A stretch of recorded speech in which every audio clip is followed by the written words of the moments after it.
Hey there, welcome to the Gaz and Shinazz show. My name is Shinazz, Sam Shinazz. This is Gaz, Gary Dover. We're here at the most beautiful place in the entire galaxy, Shark Stadium, and we're here to talk about our favorite club, the greatest club in the history of the world. I've got a suspicion your favorite club too, the mighty Cronulla Sharks.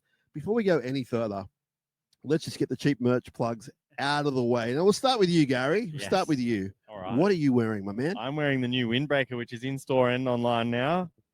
Show everyone who's watching the video. But yeah, it's a great little piece. There's some great merch coming out of the Shark store at the moment. So if you like this one, you can grab it immediately. What I am wearing as well. I too am frothing. Thank you to Adam Barnes at Sharks Merchandise for the preview of what you can all go get in the coming days and weeks. It's hot off the press. It'll be available very shortly.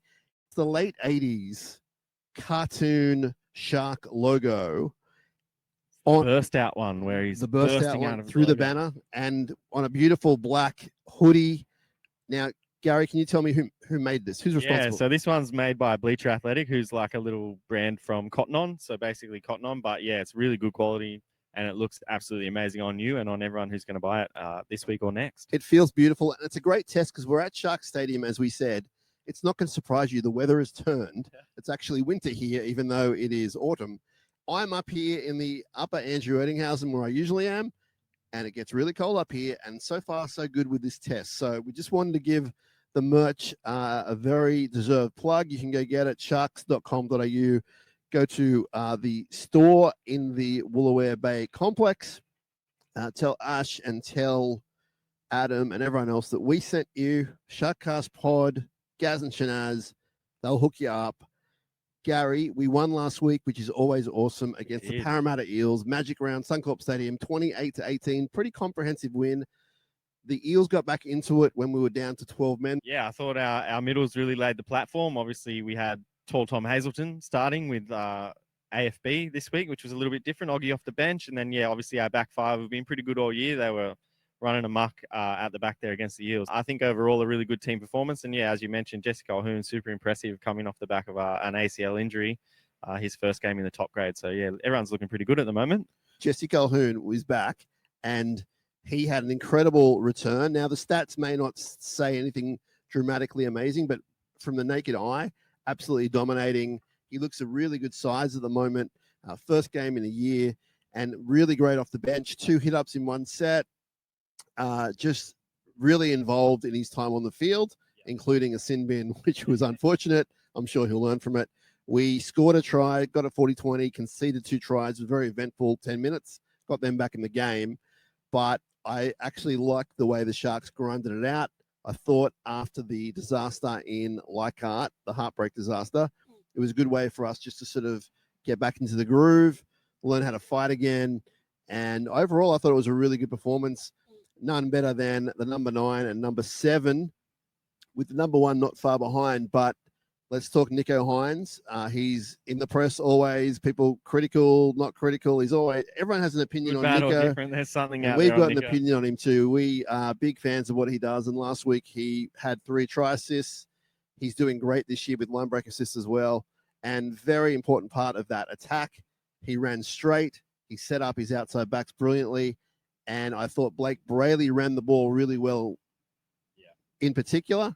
And Blake involved in the attack is a great sign for the Sharks. What was your take on those 2 guys? Nicho obviously controlled the game really well with Tricky there in the halves. And Blake off the back of those forwards getting our go forward, he was able to run a bit more as well. And when he runs and just opens up the game so much more for us as an attacking side. And yeah, we need him to be doing that week in, week out. And we saw the best of it this weekend against the Eels. So looking for more of that. Obviously, the Seagulls have a pretty big pack, so if he can get in and around the ruck there and make some meters for us, I think we'll be in good hands. But yeah, Nicho's playing some great footy at the moment, and as you mentioned, you know, he's got some stats there that he's leading the NRL in as well, so he's not doing too bad. Absolutely, and for us to go all the way, we need those guys to be firing. Will Kennedy, I believe, got more Dally M points and is leading the Dally M leaderboard, which is fantastic. He is playing lights out week in, week out. Yes. He is putting out the fire that was around him in the preseason in some circles, not necessarily circles around here, but in circles on forums and on social medias. People thought they knew all about this guy and that he couldn't do any better. he can probably go even better than what he's doing now. So we are very happy to be on the Will Kennedy. What is he on? The cruise liner. The cruise Will liner. Kennedy cruise liner. He's But got yeah, his own he's so cruise liner. silky in attack, isn't he? Like, obviously, that one little try that Stone Street scored there where he just catches and drops it on the foot. Like, his ability to do that sort of stuff is second to none. And yeah, when Will's at his best, which he has been all year, I think we're such a good attacking side. So teams have got to be, really up to the task when they're defending against us when those guys are on fire, which they were again on the weekend. This team is getting so good at running lines. Now, Britt Nickera is famous for it, and he's the best in the business. We get that. Cast your mind back to Leichhardt, where Nico put that ball onto Ronaldo running that line. And this reminded me of that in a shorter way to the try line, the Nickera try against the Eels. Yeah. Just, you're not sure if he's going to quite get there, but then, of course, nothing was going to stop him. So... And it's both sides of the field, right? Like, look at that KL try at the start. Like, Billy Burns runs such a good line. So in the attack, you've got Trindle and Hines. They're switching sides. They're going together. They're going without. It's very hard for the defense to read. So if we keep pulling off those little trick shots, it's going to be very beneficial. Defense is going pretty good, Gary. We have the one thing that the fans are on to me about, and that is the offloads that they're conceding. We are conceding the second most offloads in the game. Yeah, it's not now, good. Yeah, but that's not always a disaster because you're always going to concede offloads. The problem is against the Eels, against Raiders, teams that's kind of their main go-to. That's when it's a problem. It just seems like a lot of points are coming off the offloads. Like, if we're wrapping those up, the scoreline's probably not as big for some of the opposition teams. Well, I wouldn't say a lot of points, but I know what you're saying. The majority of our tries that we've conceded would be from offloads at some point. Or even, the roll on off the back of an offload. Like, they just seem to get the go forward. Our defensive structure is really good. Oh, absolutely. And if that's our one issue, then we can work on that, and we know what it is. We know when it's coming. Yeah. They can try and adjust on the fly. At least they know it's a thing. So that's a massive benefit. And at the moment, the team's going pretty good. They've won, 3 of the last 4, I think. Yep. And looking to move on as the computer goes flying. This is how windy it is down here. Where you thought that was a backdrop. It's actually real. It's a real environment we are in. And they're getting it ready for you guys and girls to come next week, because we are here and there may be a storm or two, because Melbourne Storm are coming. We love playing Melbourne Storm. Big history there, of course. We love playing at home, which we haven't done for a while. Saturday week at home for the first time in a while, as Gary has very accurately described. I can't wait, as you can tell, because I'm already here and I'm not leaving. My seat's just over there. I'm going to camp there for a week and a half. I'll watch the Manly game from here. We urge you to get your tickets now. Absolutely. Because there won't be tickets later next week. You can get them from your ticket outlets. You know how to get them. And it's going to be fantastic. Clear your diary. Make sure that you are at Shark Stadium Saturday week, Gary. What do you think is going to happen there? Yeah, it's always a good time when the Storm come to the Shire. So looking forward to, getting back home. As we said, we haven't been here for a little while. So to get back here and have all the fans around us, nice close home ground, I can't ask for much more except a good game of footy, which I'm sure we'll get as well. Now, before that, of course, we joke a little bit, but before that, we do have Manly at Brookvale on Sunday. It's a local suburban ground that gets packed out and very vocal, and the crowd's very close. So, it's an interesting place to play. It's an interesting place to sit on the sidelines. And, we enjoy going out there, and hopefully we can get the job done on Sunday. We should point out, if you want to go to that game, and you should definitely want to go if you can, you probably need to get a ticket now, because that will sell out. They're very loyal over there. They love Brookie. Manly have their best success there. I think 3 of their 4 wins this year are at Brookvale. So you want to get a ticket if you want to go. Gary, are you able to, off the top of your head, and it's okay if you can't, tell us about team changes? I'm pretty sure Siffer obviously is the only forced change, knocking himself out there. It was a category 1, so he misses 11 days due to the stand down. But I think Atco just comes straight onto the bench for him. Otherwise, we're 1 to 13. Oggie's been named to start in the front row, but who knows if that'll switch come an hour before kickoff. Yeah, interesting one.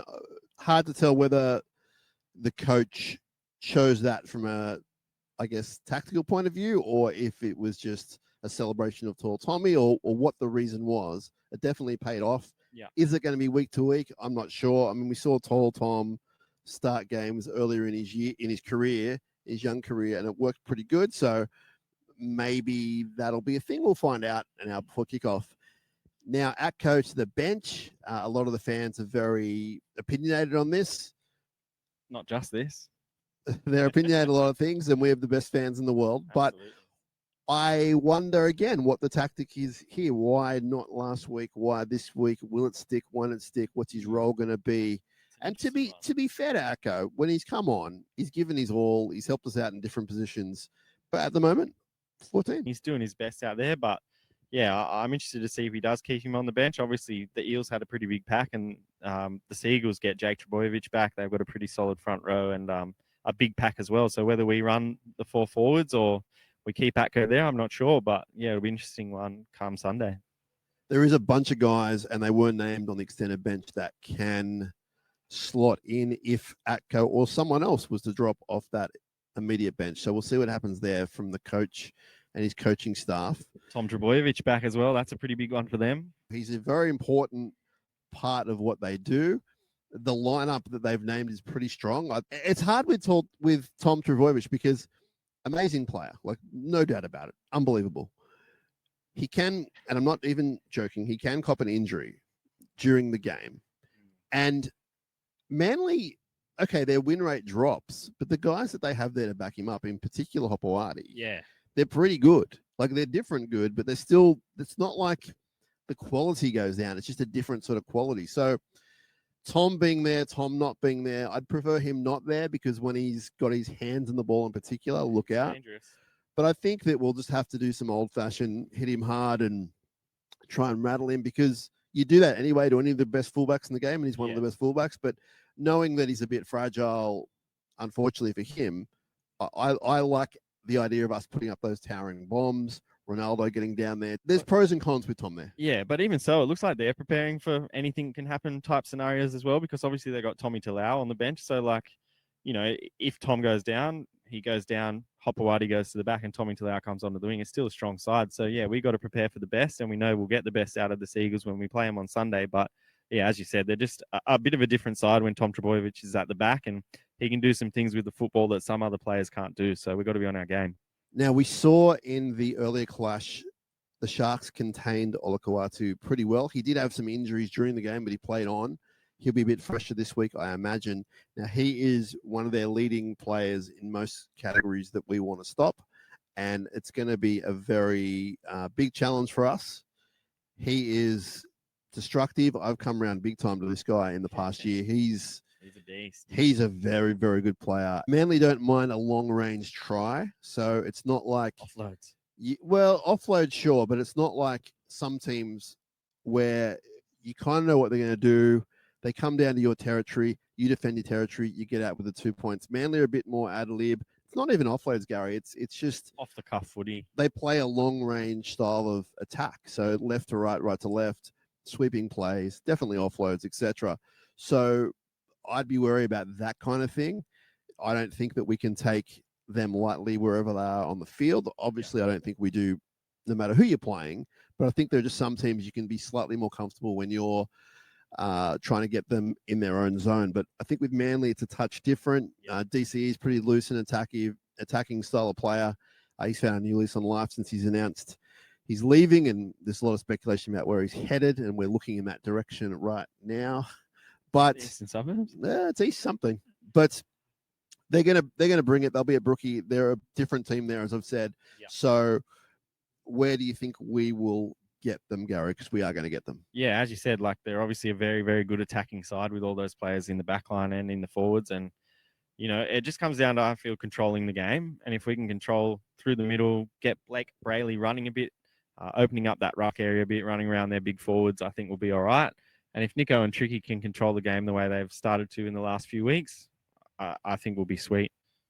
Now, I can confirm the Sharks are making the most run meters per game. So as far as making yardage, as they say in the business, we're doing pretty good. Now, that does start at the back, and we know that our back five are unbelievable. Best in the business. All five of them do a great job. From the young fella Stone Street to the more veteran like Jesse Ramian to the Dally M leader, all five of them do great. But as we said before, the forwards can and do their job really well, especially on their day last week. Hazelton, AFB just destroying the middle. McInnes had a great return to form, I thought, as captain. The whole team is playing pretty good. I think there's a lot of hope going over to Manly on Sunday and turn up with the right frame of mind.